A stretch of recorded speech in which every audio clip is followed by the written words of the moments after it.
माताओं बहनों को धुएं से मुक्त करने के लिए गैस का कनेक्शन देना हो, गरीब से गरीब को बीमा सुरक्षा देने का प्रयास हो, 5 लाख रुपए तक अच्छे से अच्छे अस्पताल में मुफ्त इलाज कराने के लिए आयुष्मान भारत योजना हो, राशन की दुकानों को टेक्नोलॉजी जोड़ने की बात हो, हर गरीब हर व्यक्ति बिना किसी भेदभाव के पूरी पारदर्शिता के साथ उसको लाभ पहुंचाने में पिछले 6 साल ने बहुत अच्छी तरह प्रगति की है।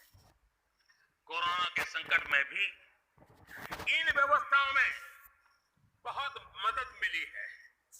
इस दौरान करोड़ों गरीब परिवारों को मुफ्त गैस सिलेंडर पहुंचना, राशन कार्ड हो या न हो, 80 करोड़ से ज्यादा मेरे देशवासियों को उनके घर का चूल्हा जलता रहे, 80 करोड़ देशवासियों को मुफ्त में अनाज पहुंचाने का काम हो, 90,000 करोड़ रुपए से ज्यादा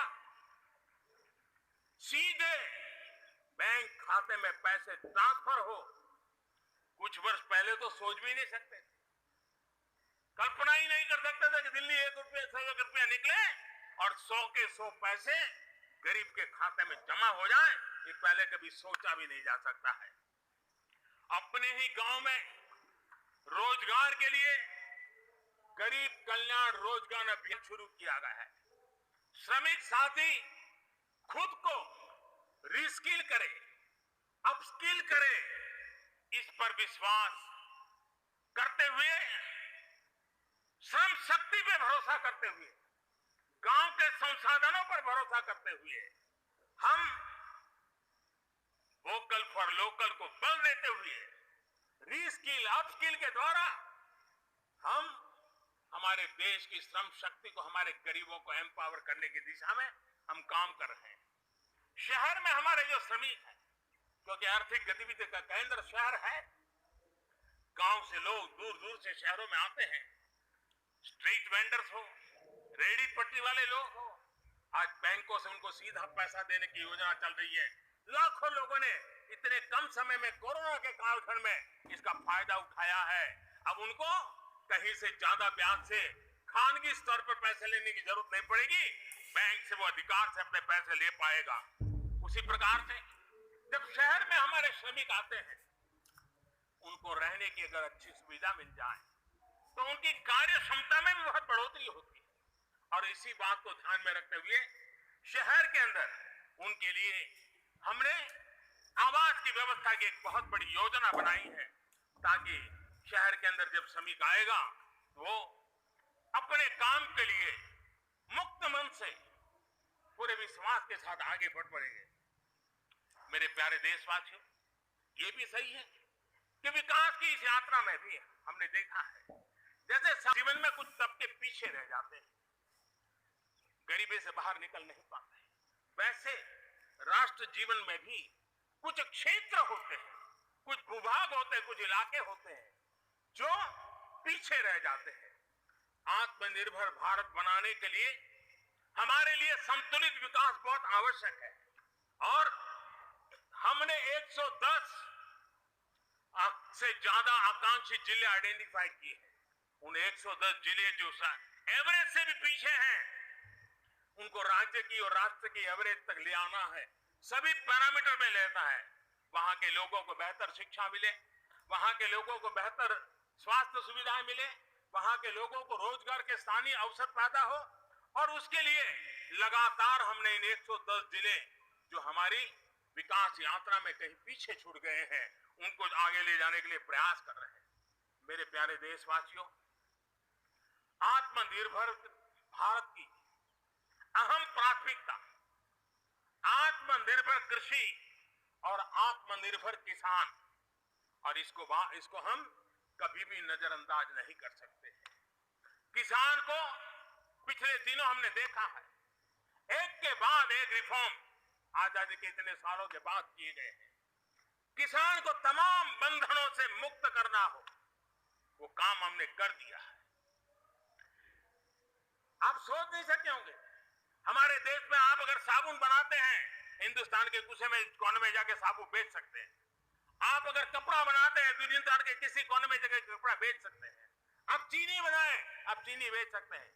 लेकिन मेरा किसान, बहुत लोगों को पता नहीं होगा, मेरे देश का किसान जो उत्पादन करता था, न वो अपनी मर्जी से बेच सकता था, न अपनी मर्जी से जहां बेचना चाहता था वहां बेच सकता था।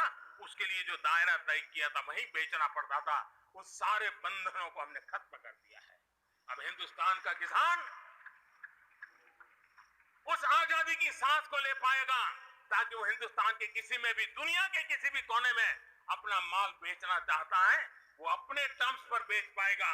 इस बात को हमने किसान की आय को बढ़ाने के लिए अनेक वैकल्पिक चीजों को भी बल दिया है।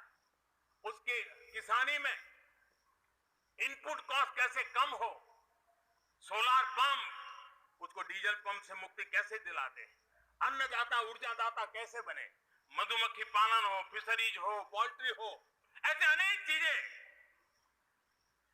उसके साथ जुड़ जाएं ताकि उसकी आय दोगुना हो जाए।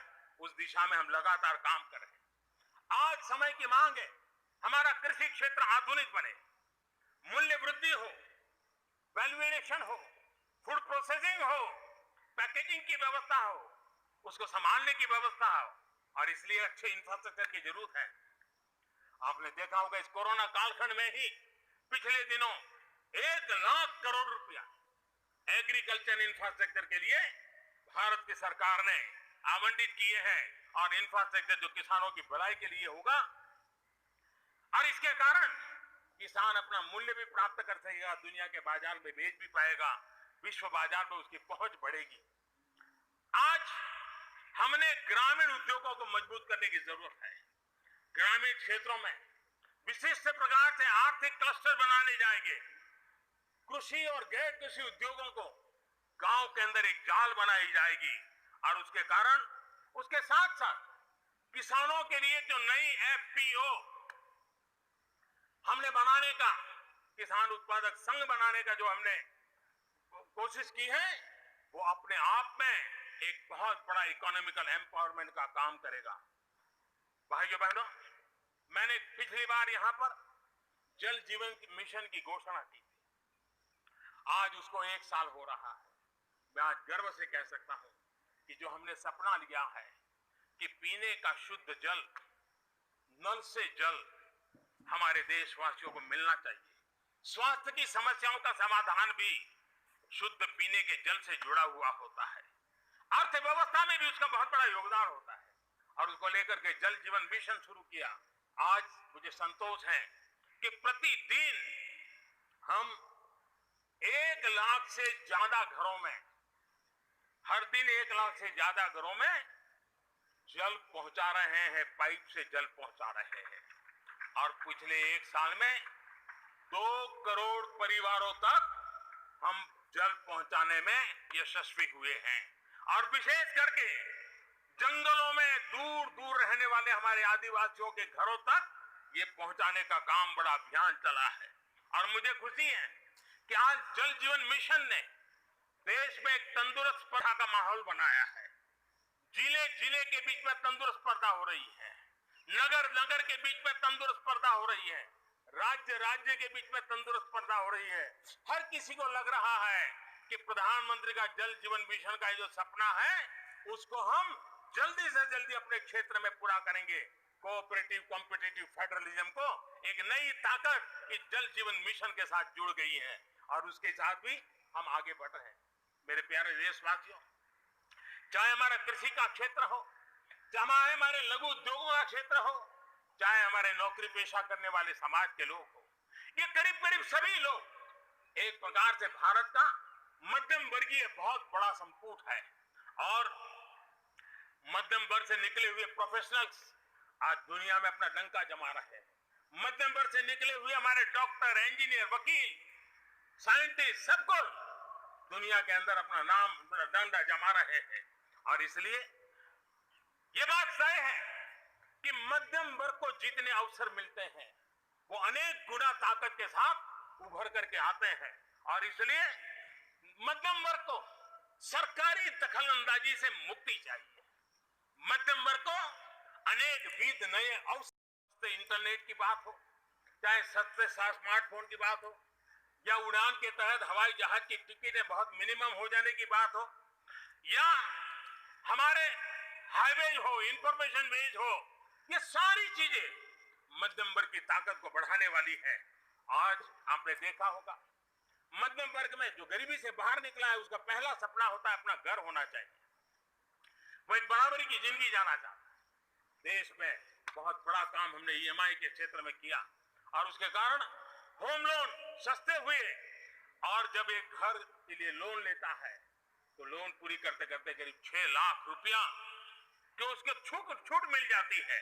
यह इतना ही नहीं, पिछले दिनों ध्यान में आया कि बहुत गरीब मध्यम वर्ग के परिवारों ने पैसे लगाए हुए हैं, लेकिन योजनाएं पूरी न होने के कारण खुद का घर मिल नहीं रहा है, किराया भरना पड़ रहा है। भारत सरकार ने 25,000 करोड़ रुपया का विशिष्ट फंड बना करके ये जो आधे अधूरे घर है उनको पूरा करके मध्यम वर्गीय परिवारों को घर मिल जाए, उसके लिए हमने अब कदम उठाया है। जीएसटी में बहुत तेजी से टैक्सेशन कम हुआ है, इनकम टैक्स कम हुआ है। आज मिनिमम उस प्रकार के व्यवस्थाओं के साथ हम देश को आगे बढ़ाने का प्रयास कर रहे हैं। कोऑपरेटिव बैंकों को आरबीआई से जोड़ना, ये अपने आप में मध्यम वर्गीय परिवारों के पैसों को सुरक्षित रखने की गारंटी इसके साथ जुड़ी हुई है। एमएसएमई सेक्टर में जो रिफॉर्म्स हुए हैं, एग्रीकल्चर सेक्टर में जो रिफॉर्म्स हुए हैं, इसका सीधा सीधा लाभ हमारे मध्यम वर्गीय मेहनतकश परिवारों को जाने वाला है, और उसके कारण हजारों करोड़ रुपए के स्पेशल फंड आज जो हमारे व्यापारी बंधुओं को, हमारे में लघु उद्योगकारों को हम दे रहे हैं, उनको इसका लाभ मिलने वाला है। आम भारतीय की शक्ति, उसकी ऊर्जा आत्मनिर्भर भारत अभियान का एक बहुत बड़ा आधार है। इस ताकत को बनाए रखने के लिए हर स्तर पर निरंतर काम जारी है। मेरे प्यारे देशवासियों, आत्मनिर्भर भारत के निर्माण में, आधुनिक भारत के निर्माण में, नए भारत के निर्माण में, समृद्ध और खुशहाल भारत के निर्माण में देश की शिक्षा का बहुत बड़ा महत्व है।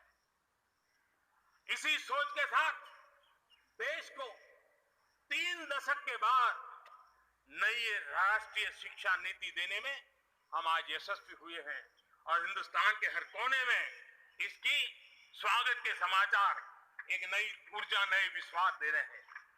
ये शिक्षा, ये राष्ट्रीय शिक्षा नीति हमारे विद्यार्थियों को जड़ से जोड़ेगी, लेकिन साथ साथ उसको एक ग्लोबल सिटीजन बनाने का भी पूरा सामर्थ्य देगी।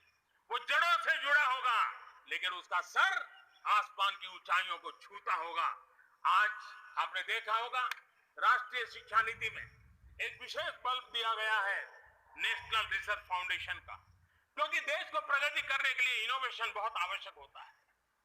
इनोवेशन को जितना बल मिलेगा, रिसर्च को जितना बल मिलेगा, उतना ही देश को आगे ले जाने में और कॉम्पिटिटिव वर्ल्ड के अंदर आगे बढ़ने में बहुत ताकत मिलेगी।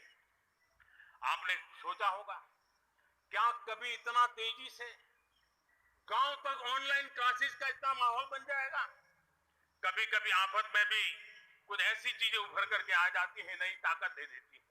और इसलिए आपने देखा होगा, कोरोना काल में ऑनलाइन क्लासेस एक प्रकार से कल्चर बन गया है। आप देखिए, ऑनलाइन डिजिटल ट्रांजैक्शन वो भी कैसे बढ़ रहे हैं। भीम यूपीआई गत 1 महीने में, यानी किसी को भी गर्व होगा कि भारत जैसे देश में यूपी भीम के द्वारा गत 1 महीने में 3 लाख करोड़ रुपए का ट्रांजैक्शन हुआ है। अपने आप में हम किस प्रकार से बदली हुई स्थितियों को स्वीकार करने लगे हैं, ये इसका नमूना है। आप देखते हैं, 2014 से पहले हमारे देश में 5 दर्जन पंचायतों में ऑप्टिकल फाइबर था। गत 5 वर्ष में 1.5 लाख ग्राम पंचायतों तक ऑप्टिकल फाइबर नेटवर्क पहुंच चुका है, जो आज इतना मदद कर रहा है। सभी पंचायतों में पहुंचने के लक्ष्य के साथ हमने काम शुरू किया था। जो 1 लाख पंचायतें बाकी हैं, वहां भी तेजी से काम चल रहा है। लेकिन बदली पड़ी हुई परिस्थिति में गांव की भी डिजिटल इंडिया में भागीदारी अनिवार्य बन गई। गांव के लोगों को भी इस प्रकार की ऑनलाइन सुविधाओं की जरूरत बढ़ गई है।